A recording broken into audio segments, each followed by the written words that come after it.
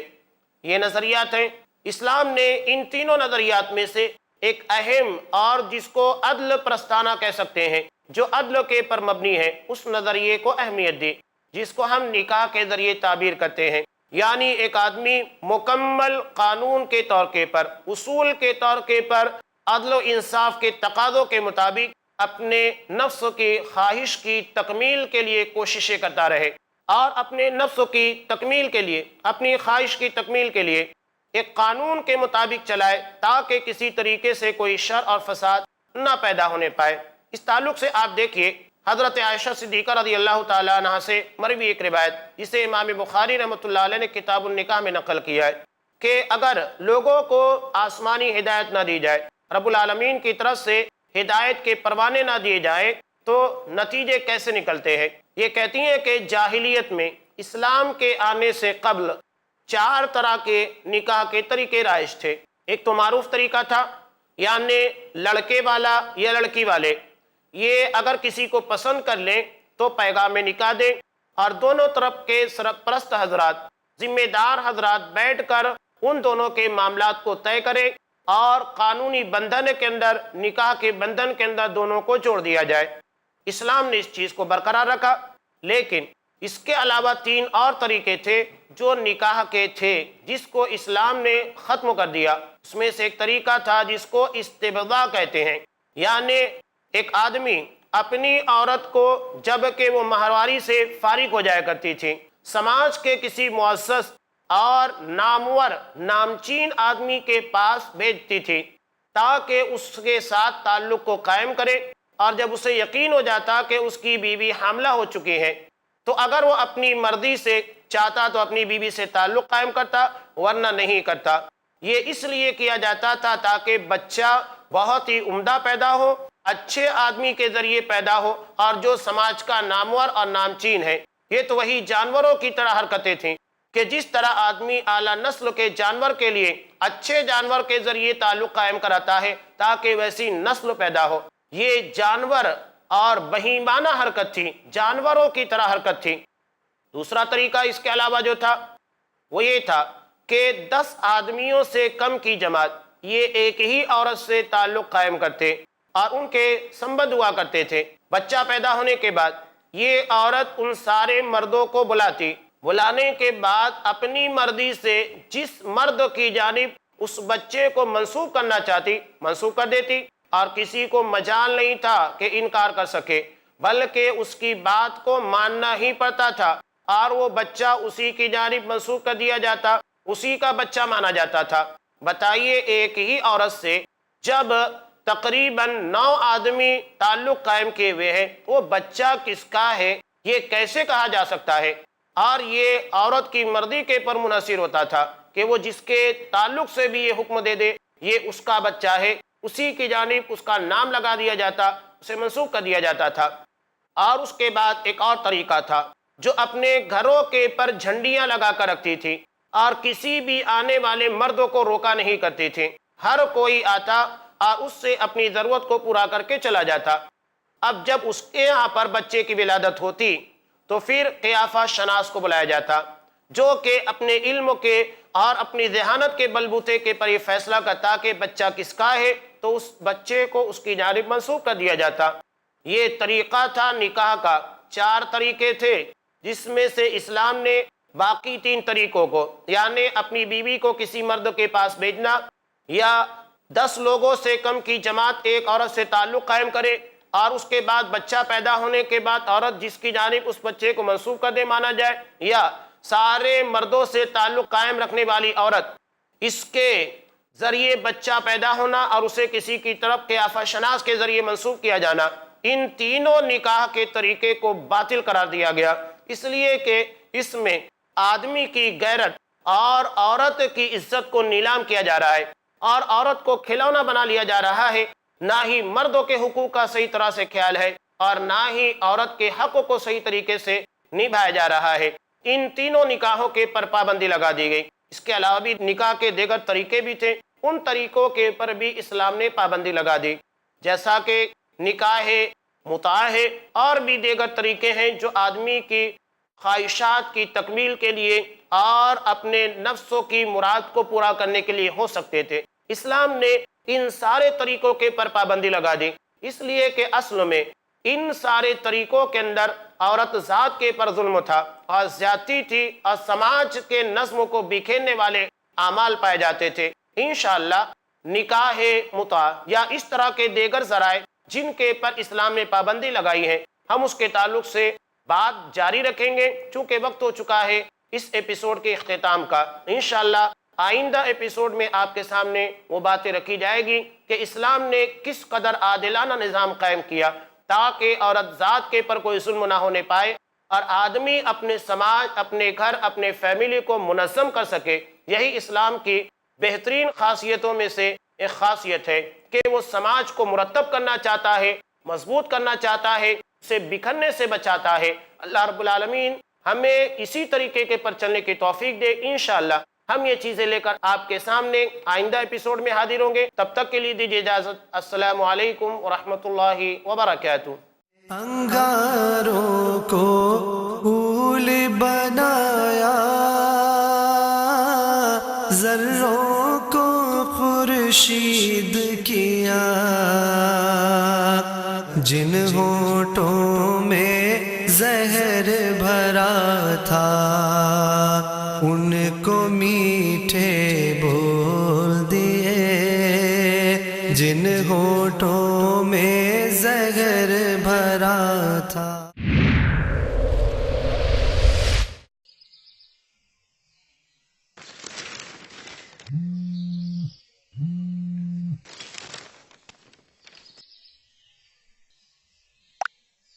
ہماری سیکھ یہ ہے کہ ہم میڈیا کو استعمال کریں، اس کا صحیح استعمال کریں اسلام کے لیے، یہ سب سے بڑی نصیحت لے سکتے ہیں۔ آج اگر چند لوگ بھی اس کو سمجھ جائے، آنے والے 10-20 سال میں بھی ہم کچھ کر پائے تو ایک بڑی بات ہوگی، ورنہ مسلمان جو کہ دنیا پہ اتنے زمانے تک حکومت کرتے رہے، آپ میڈیا سے دور رہے ہیں۔ آپ دیکھیے پرنٹ میڈیا میں مسلمان نہیں ہیں، نیوز پیپر کتنے مسلمانوں کی بتائیے، اور ایسے نیوز پیپر جو سب پڑھتے ہو کتنے بتائیے، انگلش ایسے نیوز پیپر آپ کو نہیں ملیں گے، کوئی بھی نہیں ملیں گے۔ الیکٹرانک میڈیا میں کیا آپ کا پارٹیسپیشن ہے بتائیے، کتنے ٹی وی چینلز ہیں جو آپ بتا سکتے ہیں آپ چلا رہے ہیں، کتنے چینل ہیں؟